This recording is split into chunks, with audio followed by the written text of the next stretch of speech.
o nirasaw. Ano na ba yung pangalan sa nato? Nakawala. Wala. Ang pobre, ano na yung pangalan? Ang sa pangalan? Lazaro. And what is the meaning of the name Lazaro? Meaning is no other than ang Ginoo maluboy. God is my help. Ang Ginoo maluboy o mitama.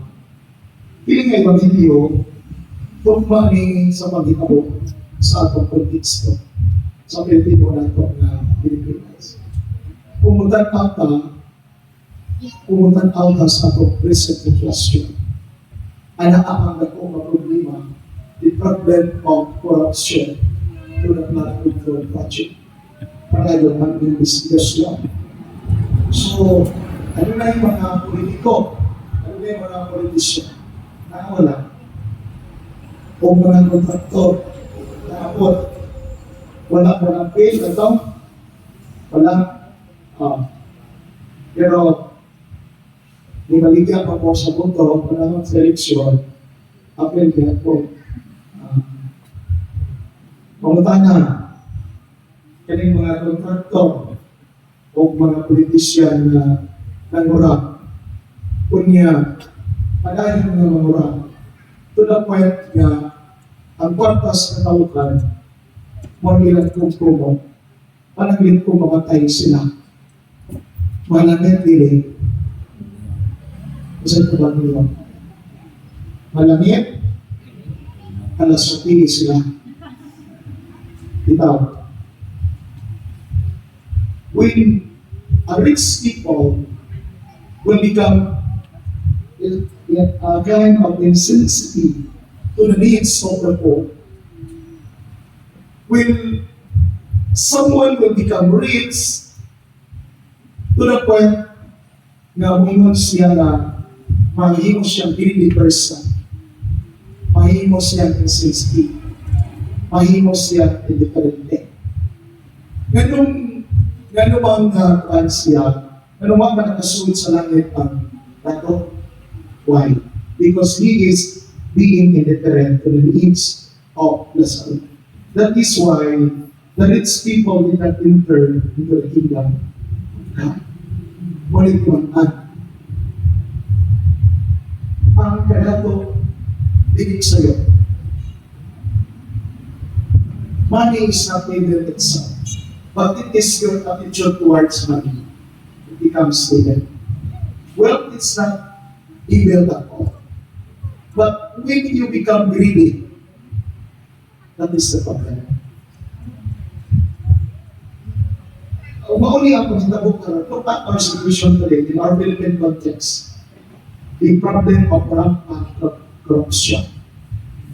Some politicians, they say, and especially the contractors, becoming more richer than the ordinary people becoming more poor.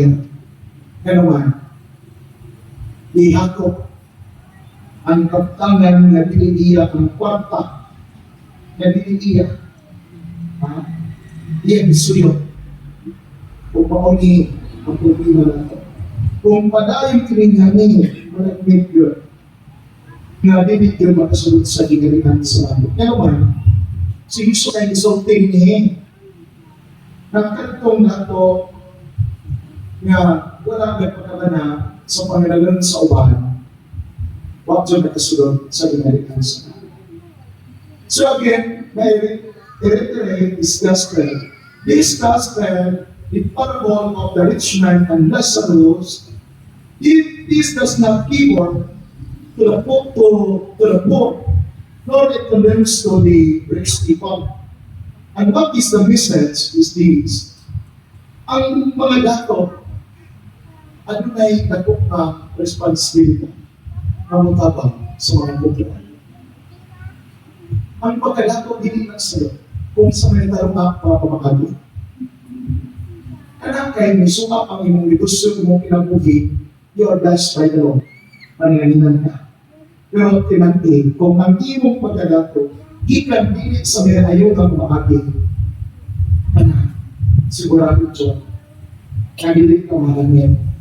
Yun naman, nalitan ang imagadato ikaw yung pagdalang sa Pilipinas, uban pa, nadilit mo ulit, pinahinayan ulit uban pa, hindi ka magasunod sa iman.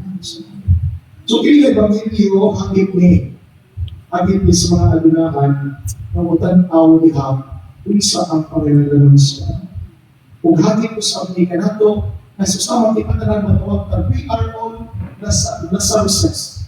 Nangihanglan kita ang panabang sa Diyos. Ang sayo kung ang tao dili, puliho. Kung ang tao bilin sa iyong puliho, kung dili puliho, ang ginumulili palipay na. Remember the parable of the talents? Ang ginumulipay na ito kung kita pasinso, sunod na po. Puro di pa sila hanta sa mga nagkaroon na po ang ato. So, karoon, lumingkuha ka ito yung po. Ang ato mga magbabalakot, ang mga notak sa matandog. Ang pagpagkanato na dili ilaha, dili sa mayroon ng mga ating, di ka sila yan sila. O kini nga, pangimagnog ni, anong usap sa mga naadunahan, kung matanaw kayo, diha sa Panginoon sa Amen. Peace also.